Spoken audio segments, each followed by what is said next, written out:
The next book is Very Paradise welcome. Lost, Book 6, to be read by members of Australian Catholic University in North Sydney and friends further afield. All night, the dreadless angel, unpursued through heaven's wide champaign, held his way, till morn, waked by the circling hours, with rosy hand unbarred the gates of light. There is a cave within the Mount of God, fast by his throne, where light and darkness in perpetual round lodge and dislodge by turns, which makes through heaven grateful vicissitude, like day and night. Light issues forth, and at the other door obsequious darkness enters, till her hour to veil the heaven, though darkness there might well seem twilight here. And now went forth the morn, such as in highest heaven, arrayed in gold imperial. From before her vanished night, shot through with orient beams. When all the plain, covered with thick embattled squadrons bright, chariots and flaming arms, and fiery steeds reflecting blaze on blaze, first met his view. War, he perceived, war in procinct, and found already known what he for news had thought to have reported. Gladly then he mixed among those friendly powers, who him received with joy and acclamations loud, that of so many myriads fallen, yet one returned not lost. On to the sacred hill they led him, high applauded, and present before the seat supreme, from whence a voice, from midst a golden cloud, thus mild was heard. Servant of God, well done. Well hast thou fought the better fight, who single hast maintained against revolted multitudes the cause of truth, in word mightier than they in arms. And for the testimony of truth hath borne universal reproach, far worse to bear than violence. For this was all thy care, to stand approved in sight of God, though worlds judged thee perverse. The easier conquest now remains thee, aided by this host of friends, back on thy foes, more glorious to return than scorned thou didst depart, and to subdue by force who reason for their law refuse. Right reason for their law, and for their king, Messiah, who by right of merit reigns. Go, Michael, of celestial armies prince, and thou in military prowess next, Gabriel, lead forth to battle these my sons invincible, lead forth my armed saints, by thousands and by millions ranged for fight. Equal in number to that godless crew rebellious, them with fire and hostile arms fearless assault, and to the brow of heaven pursuing, drive them out from God and bliss into their place of punishment, the gulf of Tartarus, which ready opens wide his fiery chaos to receive their fall. So spake the sovereign voice, and clouds began to darken all the hill, and smoke to roll in dusky wreaths, reluctant flames. The sign of wrath awaked. Nor with less dread the loud ethereal trumpet from on high gan blow, at which command the powers militant that stood for heaven, in mighty quadrate joined, of union irresistible, moved on in silence their bright legions to the sound of instrumental harmony that breathed heroic ardour to adventurous deeds under their godlike leaders in the cause of God and his Messiah. On they move, indissolubly firm, nor obvious hill, nor straightening vale, nor wood, nor stream divides their perfect ranks, for high above the ground their march was, and the passive air upbore their nimble tread, as when the total kind of birds in orderly array on wing came summoned over Eden to receive their names of thee. So over many a tract of heaven they marched, and many a province wide, tenfold the length of this terrain. At last, far in the horizon, to the north appeared from skirt to skirt a fiery region stretched in battleless aspect, and nearer view bristled with upright beams innumerable of rigid spears, and helmets thronged, and shields various, with boastful argument portrayed, the banded powers of Satan hasting on with furious expedition.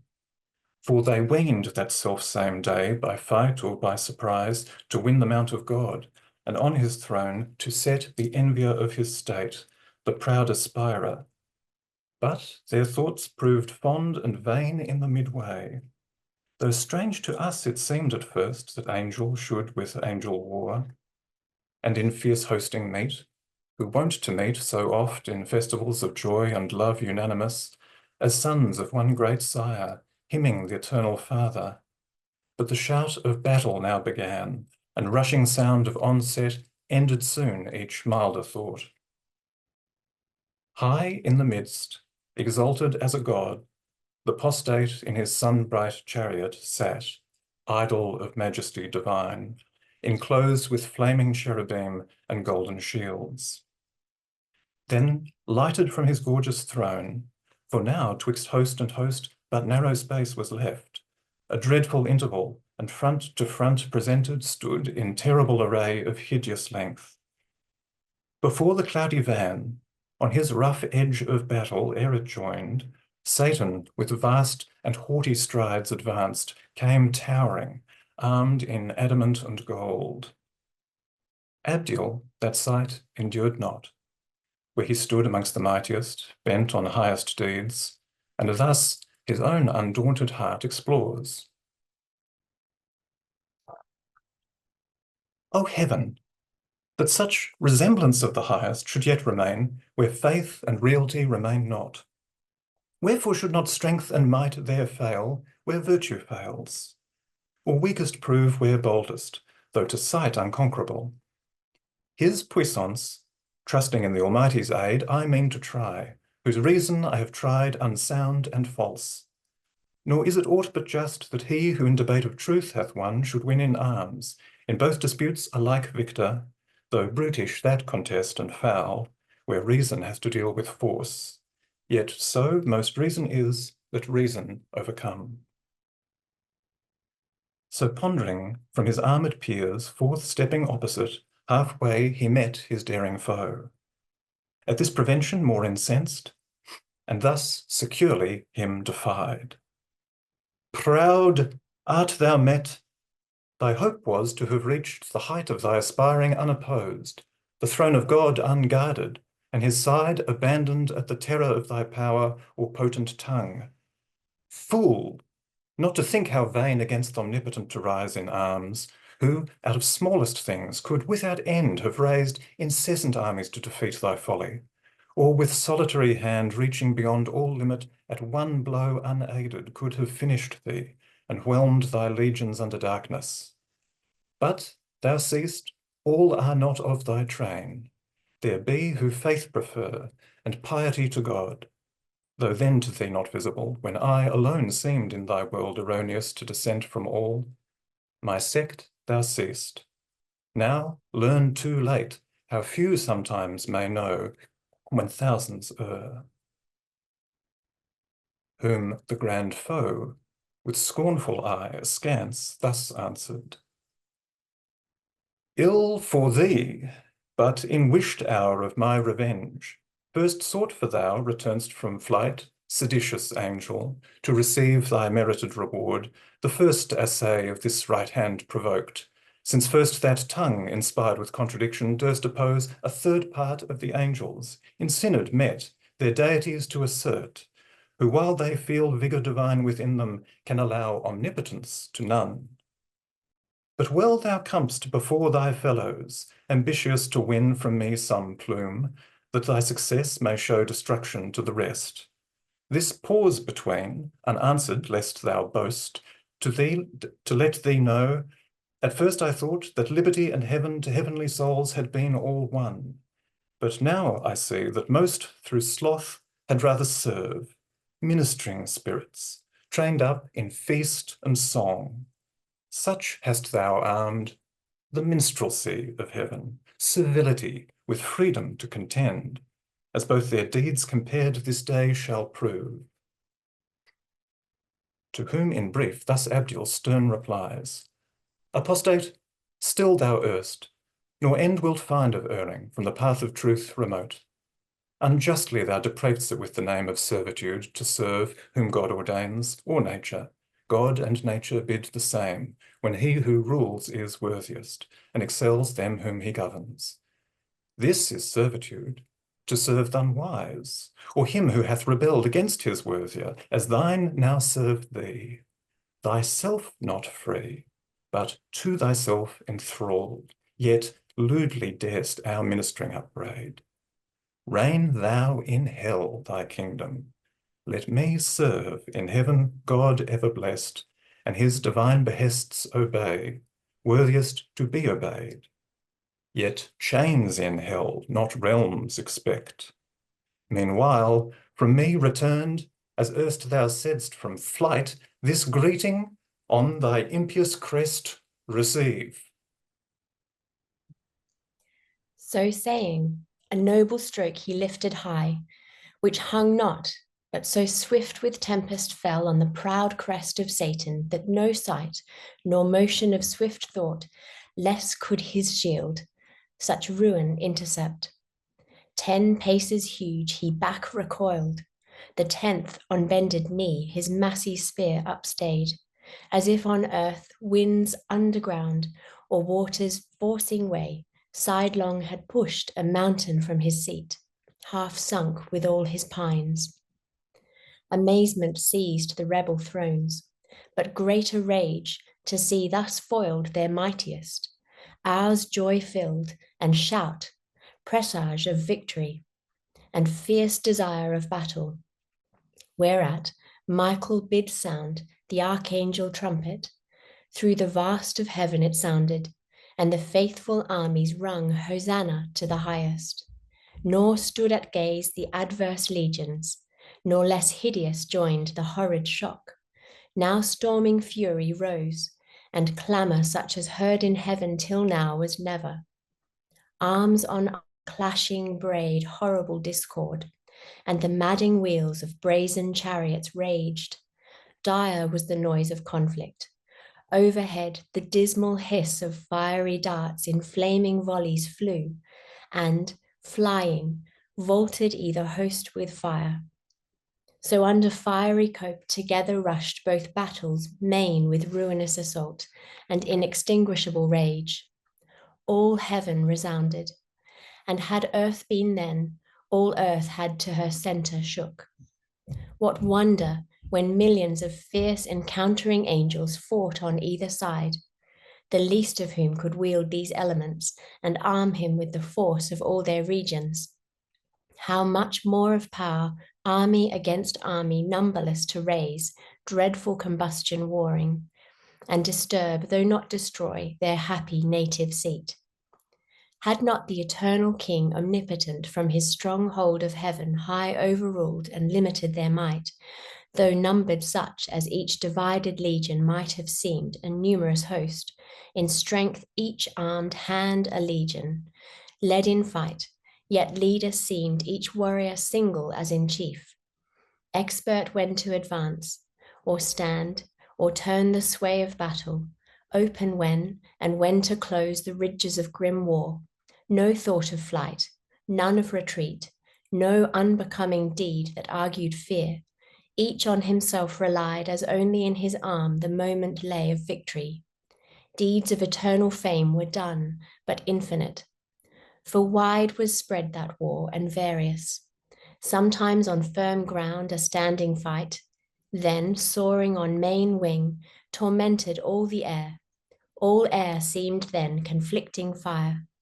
Long time in even scale the battle hung, till Satan, who that day prodigious power had shown, and met in arms no equal, ranging through the dire attack of fighting seraphim confused, at length saw where the sword of Michael smote, and felled squadrons at once. With huge two-handed sway brandished aloft, the horrid edge came down wide wasting. Such destruction to withstand he hasted, and opposed the rocky orb of tenfold adamant, his ample shield of vast circumference. At his approach, the great archangel from his warlike toil surceased, and glad as hoping here to end intestine war in heaven, the arch foe subdued, or captive dragged in chains, with hostile frown and visage all inflamed, first thus began. Author of evil, unknown till thy revolt, unnamed in heaven, now plenteous as thou seest these acts of hateful strife, hateful to all, though heaviest, by just measure, on thyself and thy adherents, how hast thou disturbed heaven's blessed peace, and into nature brought misery, uncreated till the crime of thy rebellion? How hast thou instilled thy malice into thousands, once upright and faithful, now proved false? But think not here to trouble holy rest. Heaven casts thee out from all her confines. Heaven, the seat of bliss, brooks not the works of violence and war. Hence then, and evil go with thee along, thy offspring to the place of evil, hell. Thou and thy wicked crew there mingle broils, ere this avenging sword begin thy doom, or some more sudden vengeance, winged from God, precipitate thee with augmented pain.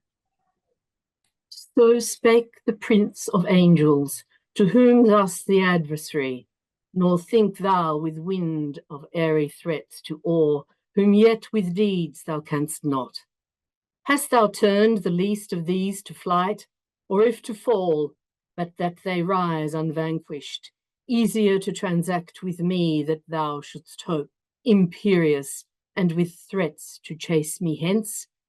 Err not, that so shall end the strife, which thou call'st evil, but we style the strife of glory, which we mean to win, or turn this heaven itself into the hell thou fablest. Here, however, to dwell free, if not to reign.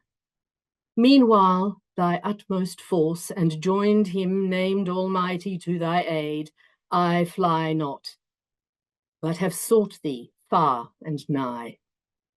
They ended parle and boast addressed for fight unspeakable, for who, though with the tongue of angels can relate, or to what things liken on earth conspicuous, that may lift human imagination to such height of godlike power?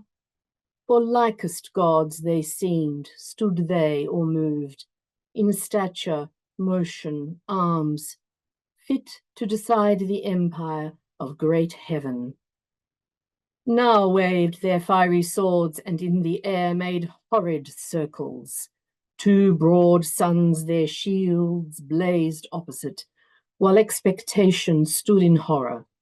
From each hand with speed retired where erst was thickest fight, the angelic throng, and left large field unsafe within the wind of such commotion, such as to set forth great things by small, if nature's concord broke, among the constellations war were sprung, two planets, rushing from aspect malign of fiercest opposition, in mid-sky should combat, and their jarring spheres confound.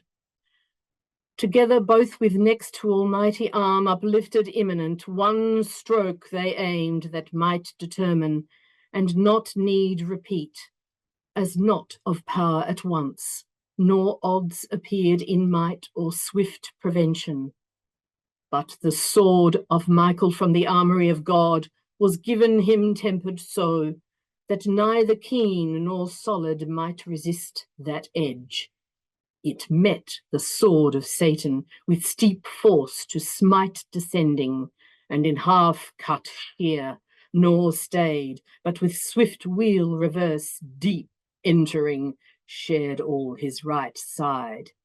Then Satan first knew pain, and writhed him to and fro convolved, so sore the griding sword with discontinuous wound passed through him. But the ethereal substance closed, not long divisible, and from the gash a stream of nectarous humour issued, flowed sanguine, such as celestial spirits may bleed, and all his armour stained erewhile so bright. Forthwith on all sides to his aid was run by angels many and strong, who interposed defence, while others bore him on their shields back to his chariot, where it stood retired from off the files of war. There they him laid, gnashing for anguish and despite and shame to find himself not matchless, and his pride humbled by such rebuke, so far beneath his confidence to equal God in power. Yet soon he healed, for spirits that live throughout vital in every part, not as frail man in entrails, heart or head, liver or reins, cannot but by annihilating die, nor in their liquid texture mortal wound receive, no more than can the fluid air. All heart they live, all head, all eye, all ear, all intellect, all sense. And as they please, they limn themselves, and colour, shape, or size assume, as likes them best, condense or rare. Meanwhile, in other parts, like deeds deserved memorial, where the sight of Gabriel fought, and with fierce ensigns pierced the deep array of Moloch's furious king, who him defied, and at his chariot wheels to drag him bound threatened, nor from the Holy One of Heaven refrained his tongue blasphemous. But anon down cloven to the waist, with shattered arms and uncouth pain, fled bellowing. On each wing Uriel and Raphael, his vaunting foe, though huge and in a rock of diamond armed, vanquished Adramelech and Asmodai, two potent thrones, that to be less than gods disdained, but meaner thoughts, learned in their flight, mangled with ghastly wounds through plate and mail. Nor stood unmindful Abdiel to annoy the atheist crew, but with redoubled blow Ariel and Arioch and the violence of Ramiel scorched and blasted overthrew. I might relate of thousands, and their names eternize here on earth, but those elect angels, contented with their fame in heaven, seek not the praise of men. The other sort, in might though wondrous, and in acts of war, nor of renown less eager, yet by doom cancelled from heaven and sacred memory, nameless in dark oblivion, let them dwell. For strength from truth divided and from just laudable, naught merits, but dispraise and ignominy, yet to glory aspires vainglorious, and through infamy seeks fame. Therefore, eternal silence be their doom.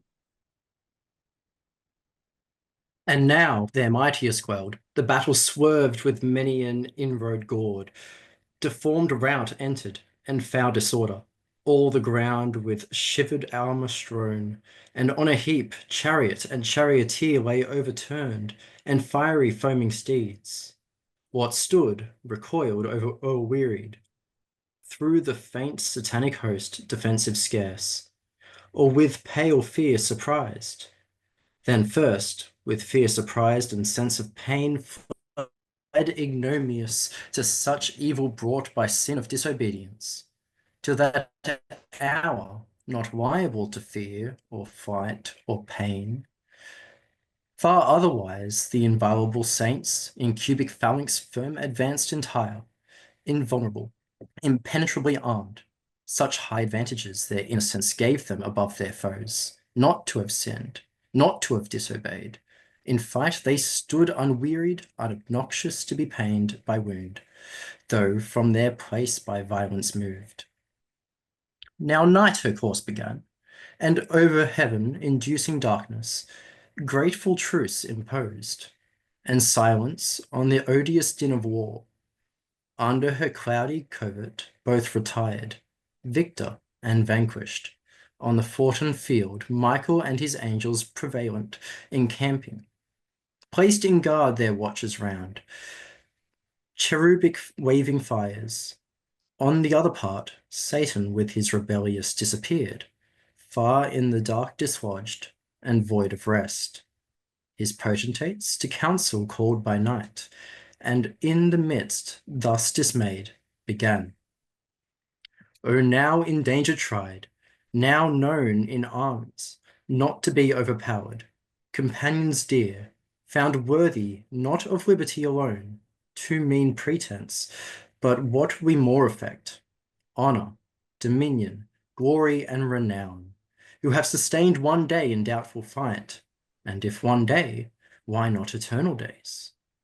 What heaven's Lord had powerfulness to send against us from about his throne, and judge sufficient to subdue us to his will, but proves not so, then fallible, it seems, of future we may deem him, though till now omniscient thought. True is, less firmly armed, some disadvantage we endured, and pain, till now not known, but known as soon contemned, since now we find this our imperial form incapable of mortal injury, imperishable, and though pierced with wound, soon closing, and by native vigour healed. Of evil then, so small as easy think the remedy. Perhaps more valid arms, weapons more violent, that when we next meet, may serve to better us, and worse our foes. Or equal what between us made the odds in nature, none. If other cause left them superior, while we can preserve unhurt our minds, and understanding sound, due search and consultation will disclose. He sat, and in the assembly next up stood Nisroch, of principalities the prime. As one he stood escaped from cruel fight, sore toiled, his riven armies to havoc hewn, and, cloudy in aspect, thus answering spake.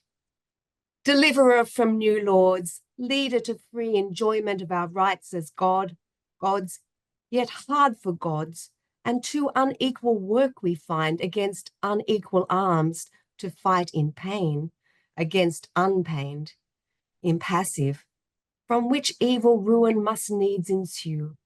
For what avails valour or strength, though matchless, quelled with pain, which all subdues, and makes remiss the hands of mightiest?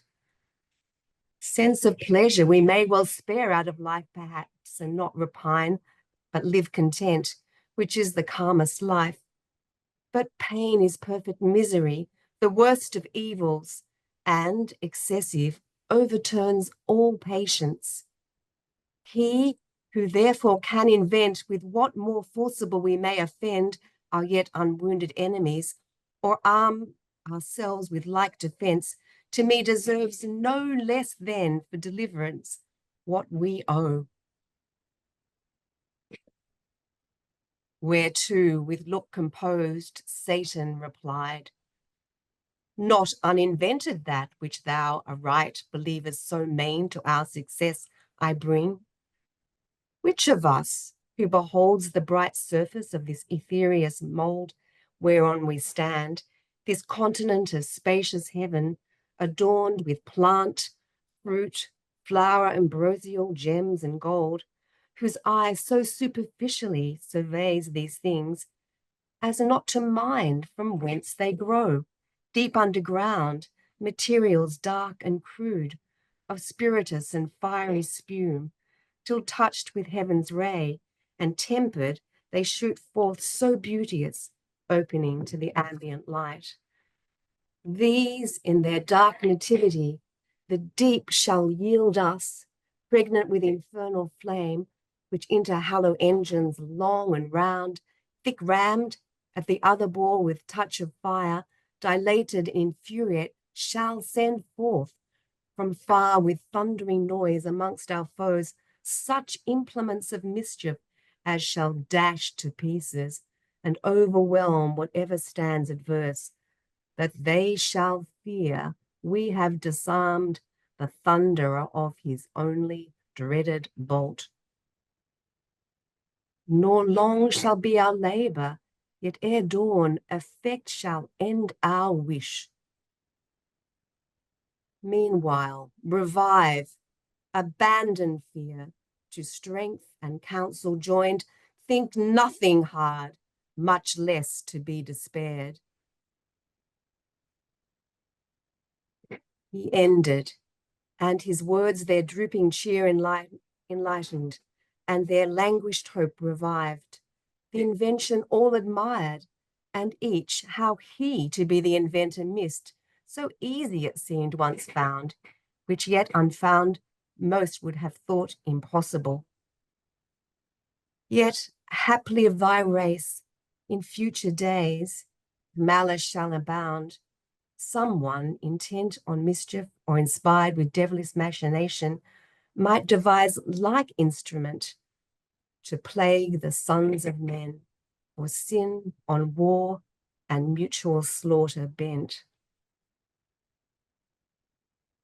Forthwith from council to the work they flew, none arguing stood, innumerable hands were ready. In a moment, up they turned wide the celestial soil and saw beneath the originals of nature in their crude conception.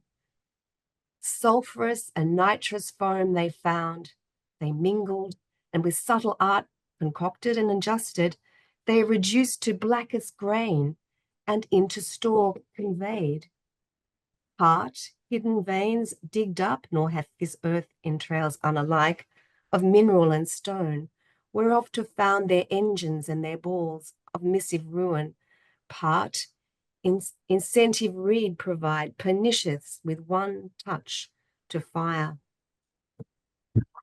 So all ere day spring, under conscious night, secret they finished and in order set, with silent circumspection unespied. Now when fair morn orient in heaven appeared, uprose the victor angels, and to arms the matin trumpets sung. In arms they stood of golden panoply, refulgent host, soon banded. Others from the dawning hills looked round, and scouts each coast, light arms scour, each quarter to descry the distant foe, where lodged or whither fled, or if for flight in motion or in alt. Him soon they met under spread ensign, moving nigh, in slow but firm battalion.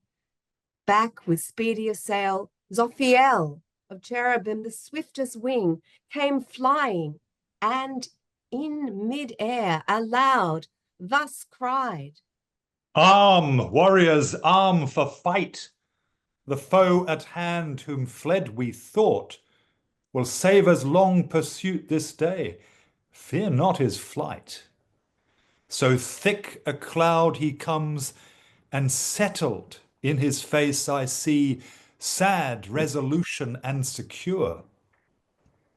Let each his adamantine coat gird well, and each fit well his helm, grip fast his orbed shield, borne even or high. For this day will pour down, if I conjecture aught, no drizzling shower, but rattling storm of arrows barbed with fire. So warned he them aware themselves, and soon in order quit of all impediment. Instant, without disturb, they took alarm and onward move embattled. When behold, not distant far, with heavy pace the foe approaching gross and huge, in hollow cube training his devilish edgenry, impaled on every side with shadowing squadrons deep to hide the fraud.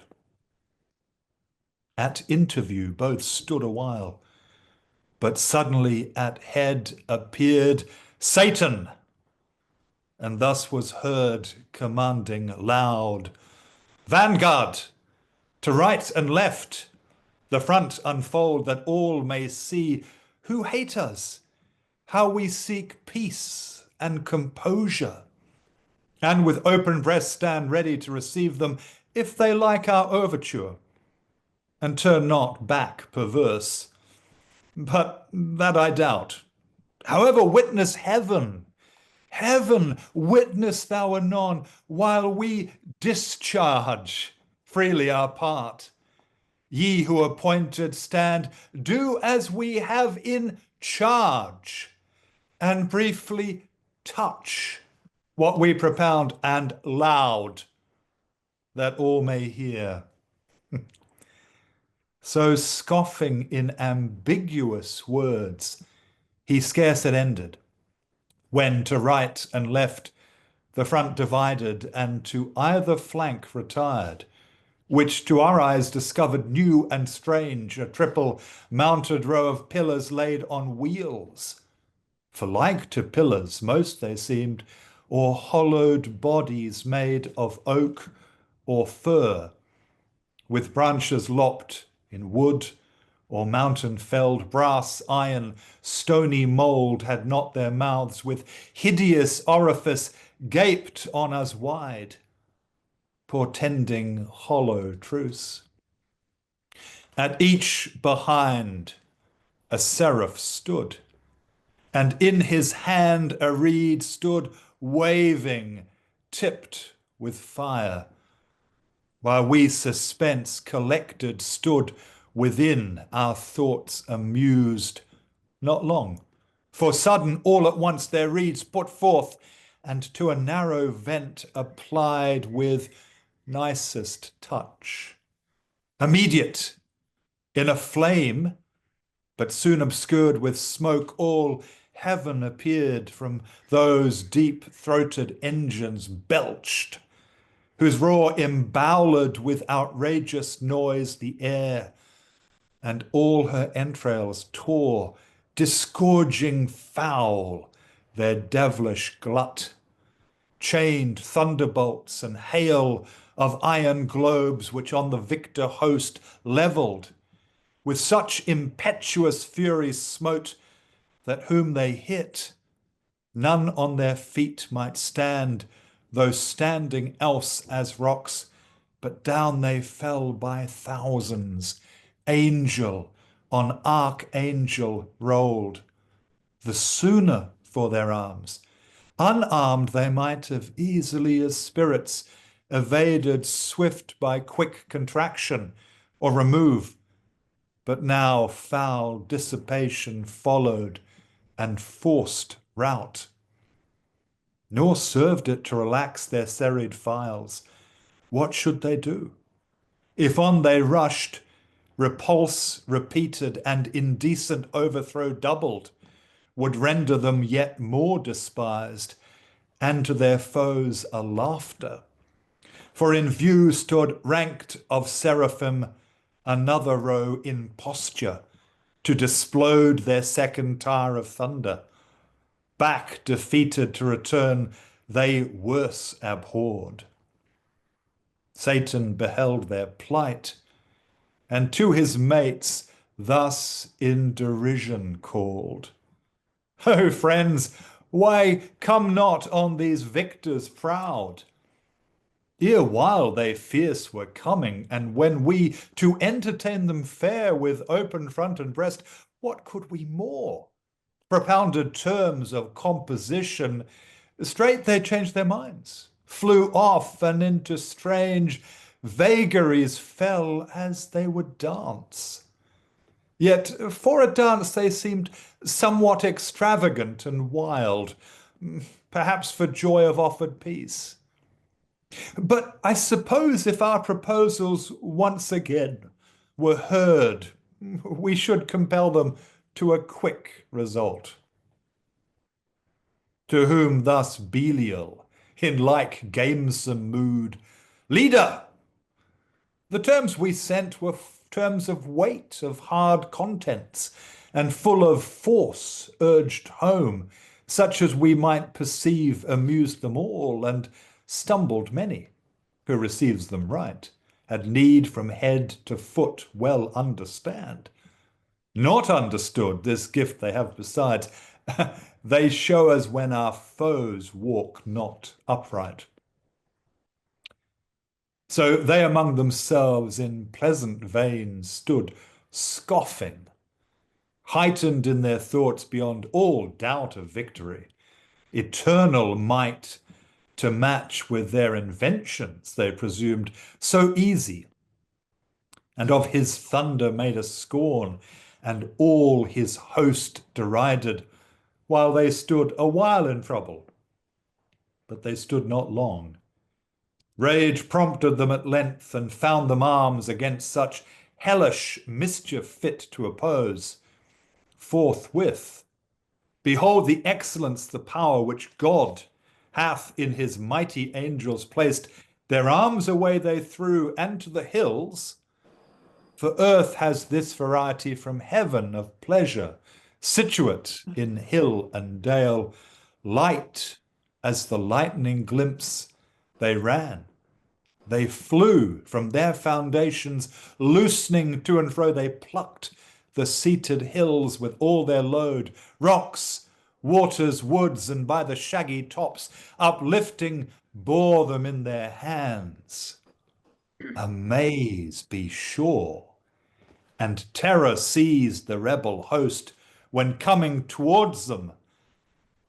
So dread they saw the bottom of the mountains upward turned, till on those cursed engines triple row they saw them whelmed, and all their confidence under the weight of mountains, buried deep themselves, invaded next, and on their heads main promontories flung, which in the air came shadowing, and oppressed whole legions armed.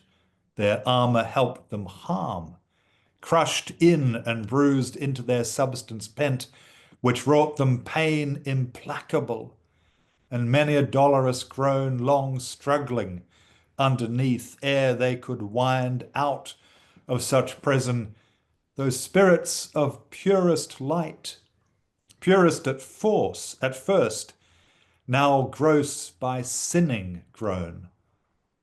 The rest in imitation to like arms betook them, and the neighbouring hills uptore, so hills amid the air, encountered hills, hurled to and fro with jaculation dire, that underground they fought in dismal shade, infernal noise.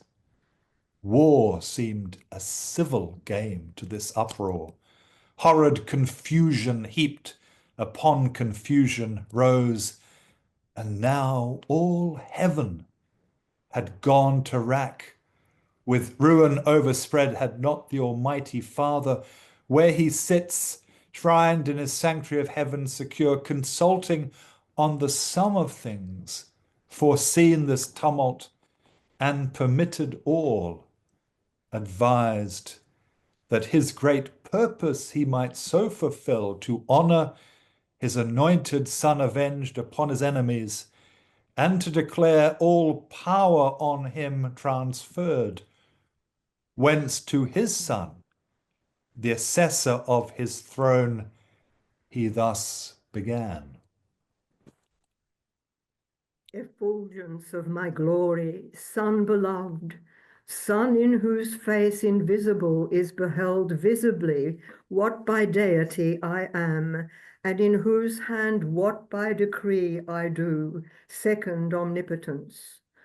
2 days are past, 2 days as we compute the days of heaven, since Michael and his powers went forth to tame these disobedient. Sore hath been their fight, as likeliest was when two such foes met armed. For to themselves I left them, and thou knowest, equal in their creation they were formed, save what sin hath impaired, which yet hath wrought insensibly, for I suspend their doom. Whence in perpetual fight they needs must last endless, and no solution will be found.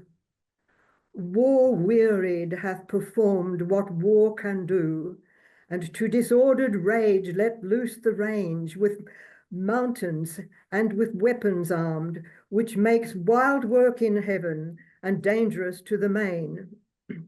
2 days are therefore past, the third is thine.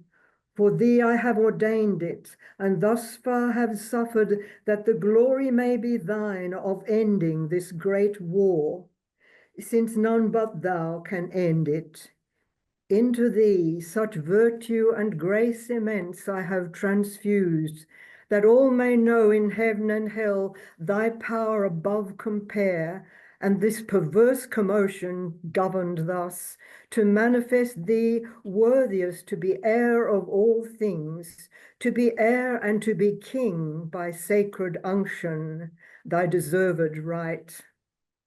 Go then, thou mightiest in thy father's might, ascend my chariot, guide the rapid wheels that shake heaven's basis, bring forth all my war, my bow and thunder, my almighty arms, gird on, and sword upon thy puissant thigh. Pursue these sons of darkness, drive them out from all heaven's bounds into the utter deep. There let them learn as likes them, to despise God and Messiah, his anointed king. He said, and on his son with rays direct shone full.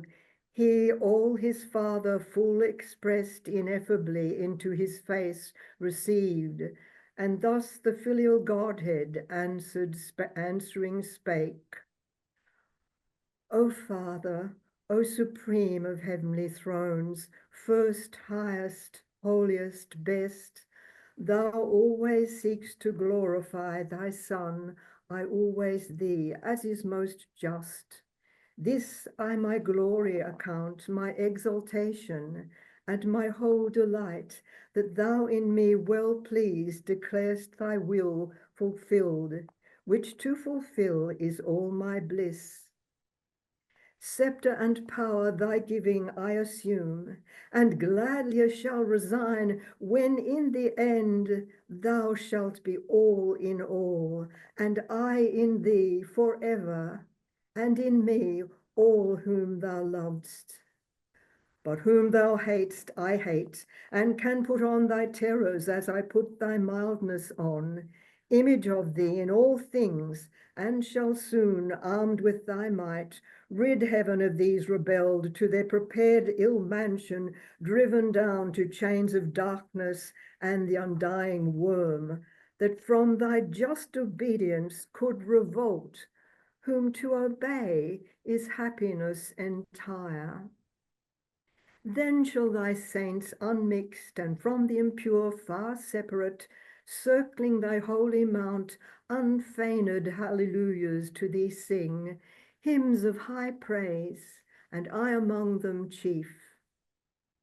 So said, he o'er his scepter bowing, rose from the right hand of glory where he sat, and the third sacred morn began to shine, dawning through heaven. Forth rushed with whirlwind sound the chariot of paternal deity, flashing thick flames, wheel within wheel, undrawn, itself instinct with spirit, but convoyed by four cherubic shapes. 4 faces each had wondrous, as with stars their body all, and wings were set with eyes the wheels of beryl and careering fires between. Over their heads a crystal firmament, whereon a sapphire throne inlaid with pure amber and colours of the showery arch, he in celestial panoply all armed of radiant Urim work divinely wrought, ascended. At his right hand victory sat eagle-winged, beside him hung his bow and quiver, with 3 bolted thunder stored, and from about him fierce effusion rolled of smoke and bickering flame and sparkles dire. Attended with 10,000 saints, he onward came, far off his coming shone, and 20,000, I their number heard, chariots of God, half on each hand were seen. He on the wings of cherub rode sublime, and on the crystalline sky, in sapphire throned, illustrious far and wide. But his own first seen, them unexpected joy surprised, when the great ensign of Messiah blazed aloft by angels borne, his sign in heaven, under whose conduct Michael soon reduced his army, circumfused on either wing, under their head embodied all in one. Before him power divine his way prepared. At his command the uprooted hills retired, each to his place. They heard his voice and went obsequious. Heaven his wonted face renewed, and with fresh flowers hill and valley smiled. This saw his hapless foes, but stood obdured, and to rebellious fight rallied their powers, insensate, hope conceiving from despair. In heavenly spirits could such perverseness dwell? But to convince the proud, what signs avail, or wonders move the obdurate to relent? They hardened more by what might most reclaim, grieving to see his glory. At the sight took envy, and aspiring to his height, stood re-embattled fierce, by force or fraud, weening to prosper, and at length prevail against God and Messiah, or to fall in universal ruin last. And now to final battle drew, disdaining flight or faint retreat, when the great Son of God to all his host on either hand thus spake. Stand still in bright array, ye saints. Here stand ye angels armed, this day from battle rest. Faithful hath been your warfare, and of God accepted, fearless in his righteous cause. And as ye have received, so have ye done invincibly. But of this cursed crew the punishment to other hand belongs. Vengeance is his, or whose he sole appoints. Number to this day's work is not ordained, nor multitude. Stand only and behold God's indignation on these godless poured by me. Not you, but me they have despised, yet envied. Against me is all their rage, because the Father, to whom in heaven supreme kingdom and power and glory appertains, hath honoured me according to his will. Therefore to me their doom he hath assigned, that they may have their wish, to try with me in battle which the stronger proves, they all, or I alone against them, since by strength they measure all, of other excellence not emulous, nor care who them excels, nor other strife with them do I vouchsafe. So spake the Son, and into terror changed his countenance, too severe to be beheld, and full of wrath bent on his enemies. At once the four spread out their starry wings with dreadful shade contiguous, and the orbs of his fierce chariot rolled, as with the sound of torrent floods or of a numerous host. He on his impious foes right onward drove, gloomy as night. Under his burning wheels the steadfast Empyrean shook throughout, all but the throne itself of God. Full soon among them, in his right hand, grasping 10,000 thunders, which he sent before him, such as in their souls infixed plagues, they astonished, all resistance lost, all courage, down their idle weapons dropped, or shields and helms and helmet heads he rode, of thrones and mighty seraphim prostrate, that wished the mountains now might be again thrown on them as a shelter from his ire. Nor less on either side tempestuous fell his arrows from the fourfold visaged four, distinct with eyes, and from the living wheels, distinct alike with multitude of eyes, one spirit in them ruled, and every eye glared lightning, and shot forth pernicious fire among the accursed, that withered all their strength, and of their wonted vigour left them drained, exhausted, spiritless, afflicted, fallen. Yet half his strength he put not forth, but checked his thunder in mid-volley, for he meant not to destroy, but root them out of heaven. The overthrown he raised, and as a herd of goats or timorous flock together thronged, drove them before him thunderstruck, pursued with terrors and with furies to the bounds and crystal walls of heaven, which opening wide, rolled inwards, and a spacious gap disclosed into the wasteful deep. The monstrous sight struck them with horror backward, but far worse urged them behind. Headlong themselves they threw down from the verge of heaven. Eternal wrath burnt after them to the bottomless pit. Hell heard the unsufferable noise. Hell saw heaven ruining from heaven, and would have fled affrighted, but strict fate had cast too deep her dark foundations, and too fast had bound. 9 days they fell, confounded chaos roared, and felt tenfold confusion in their fall through his wild anarchy. So huge a rout encumbered him with ruin. Hell at last, yawning, received them whole, and on them closed. Hell their fit habitation fraught with fire, unquenchable, the house of woe and pain.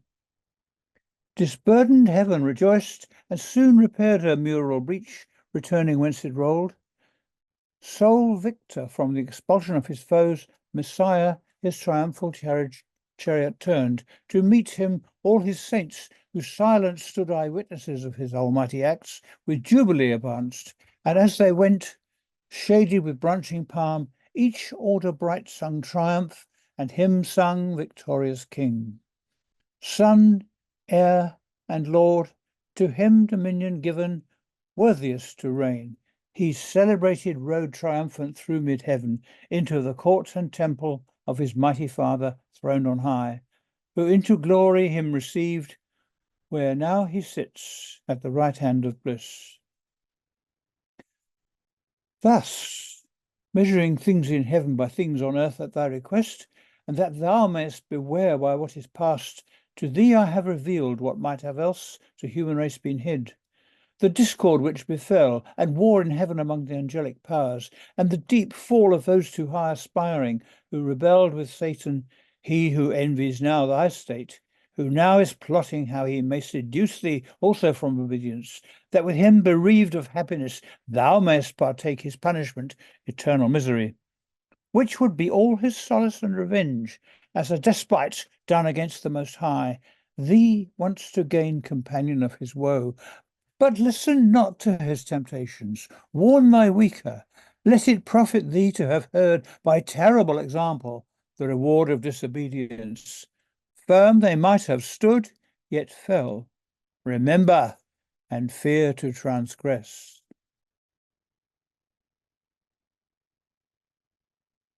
Thank you, John. Thank you so much, everyone.